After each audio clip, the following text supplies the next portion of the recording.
Hello, hello, hello. This is Ate Nor. Ito, nakasakay kami ng jeep papuntang MOA. First time ng mga anak kong sumakay ng jeep. Ayan, tahimik lang sila. Pero sa mga mata nila ay ngiti ay masaya silang lahat. Pati yung bunso ko. Ayan o. Sabi ng anak ko, Mama, ang daming sasakyan. Traffic kasi dyan. Tapos yung si Natalie, si Ate Mylene, asawa ko si Stephanie. Ayan, nakarating na kami dito sa MOA. Namangha sila kasi sabi na Natalie, malaki daw na Mall of Asia. Sabi ko, oo naman, first time namin pumunta dyan sa Mall of Asia. Kahit ako, first time ko din pumunta dyan. Ayan, lakad-lakad-lakad. Hanggang sa nakakapagod maglakad. Ang lakas-lakas kaya ng ulan dyan sa labas. Kaya nung namin ng jeep, sabay babatakbo kasi nga yung ulan napakalakas. Ayan, picture daw muna. Ayun si Janjan saka si Stephanie, si Papa, si John Richie, si pa ba yung nandoon, magpicture daw kami dyan sa may logo ng SM. Ayun, lakad-lakad ulit. Tapos yung mga bata nagutom na, kaya maghahanap daw kami ng kainan dyan sa loob.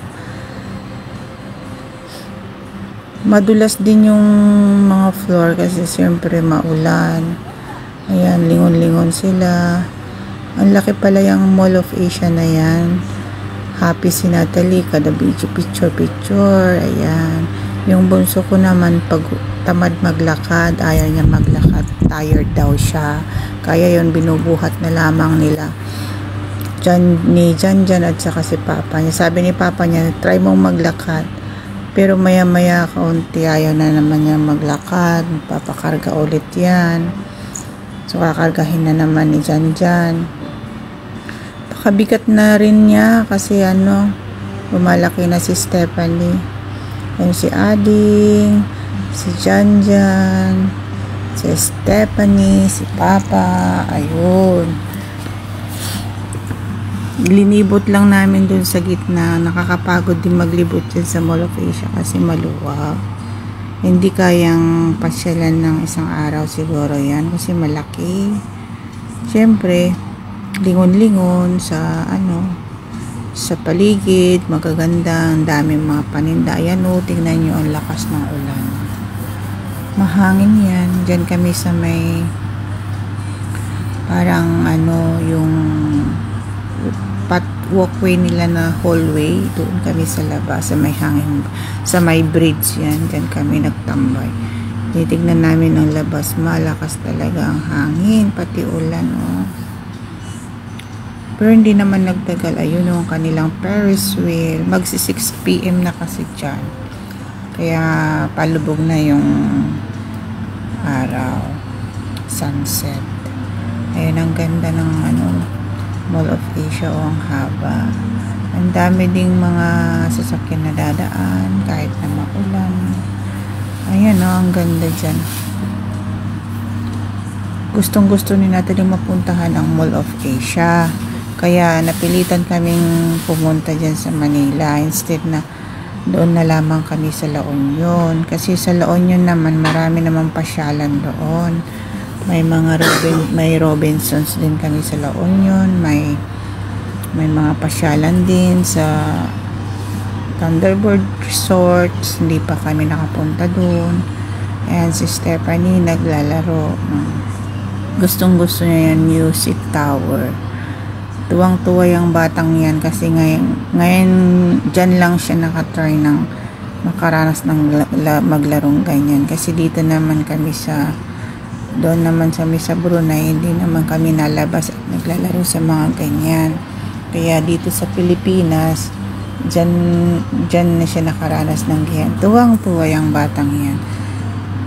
Nag-enjoy talaga siya. Tapos maya-maya gusto niyang lumipat doon sa may car. Kaya sabi ni Natalie, isang ride lang daw siya, kaya hindi na muna siya lilipat. Tapusin lang yung music. Pag nag-stop yan, tsaka namin ililipat sa kabila. Ayan, di ba? Ang ganda. Natutuwa pa na ang ngiti niya dyan. Masayang masaya yung bunso ko. Ayan naman si Papa andun sa likod, katingin ng mga pagkain doon. Kasi sa kabila noon may mga restaurant. Ayan naman si Ate Mylene, si Natalie at saka si Janjan. Nagtotoken din sila. Kaso hindi sila makakuha ng prize.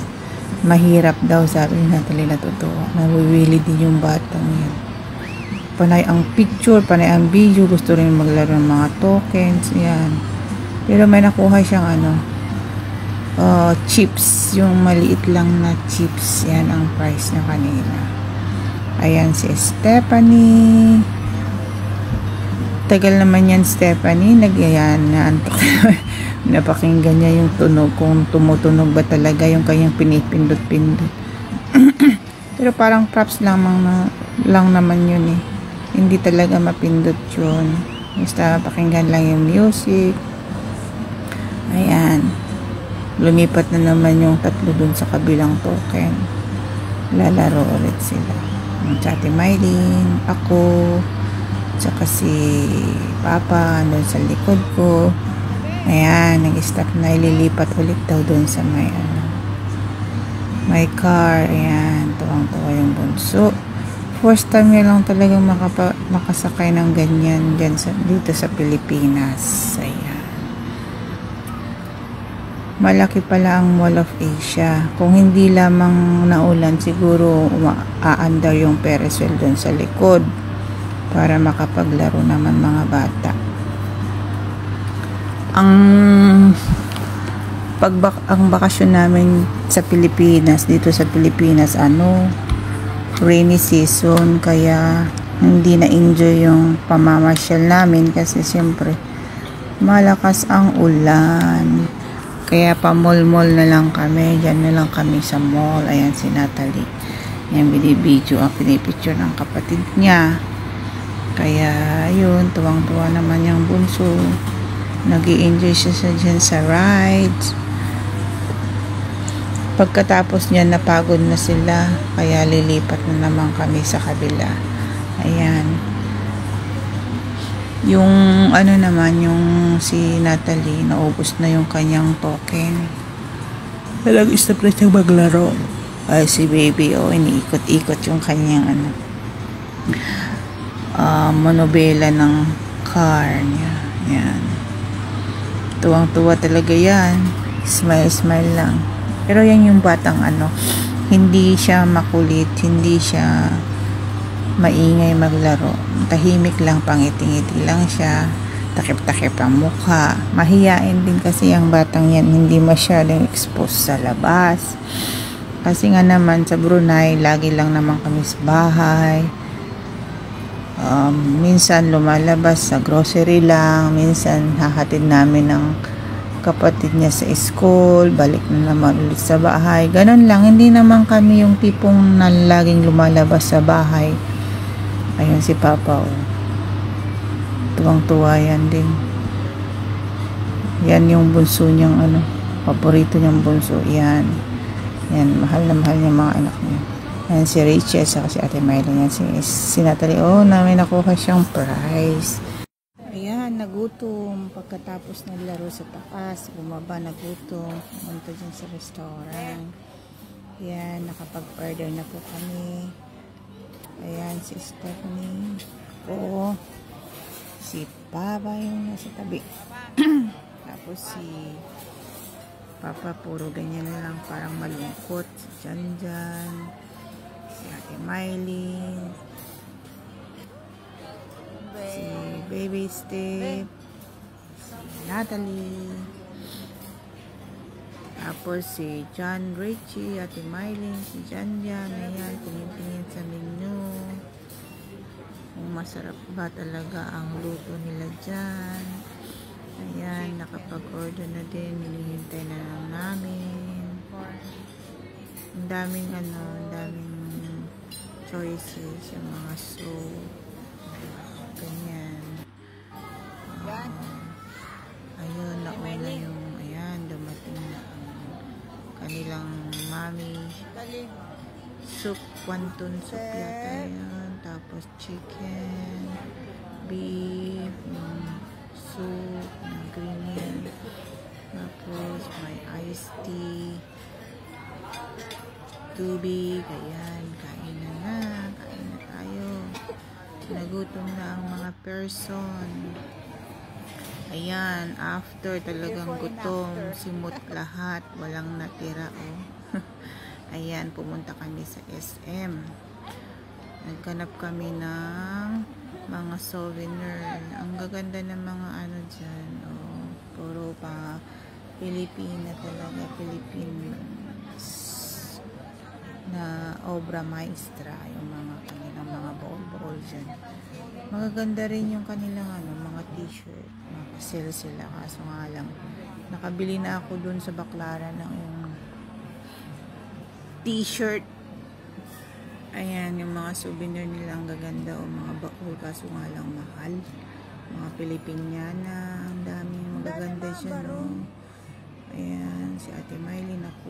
Ito, 199 nagustuhan ko yung mga t-shirt, pero sa susunod na lang na uwi namin, dyan na lang ako bibili, maganda.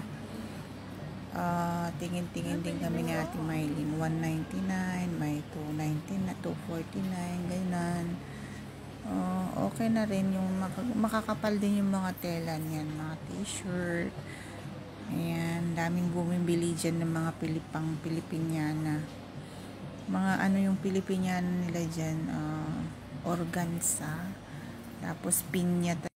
Ayan, picture dun si Stephanie at Chan dyan sa mall na kami. Dyan na kami sa labas. Picture daw muna sila. Ayan, napagod na ang mga person. Picture muna sa labas, sa may fountain. Ayan, si Natalie at Janjan, hawak-hawak din ang inumin niya. Diyos ko, puro pagkain. Ayun na nga, pupunta na kami sa may jeep. Ayan, naulan pa din.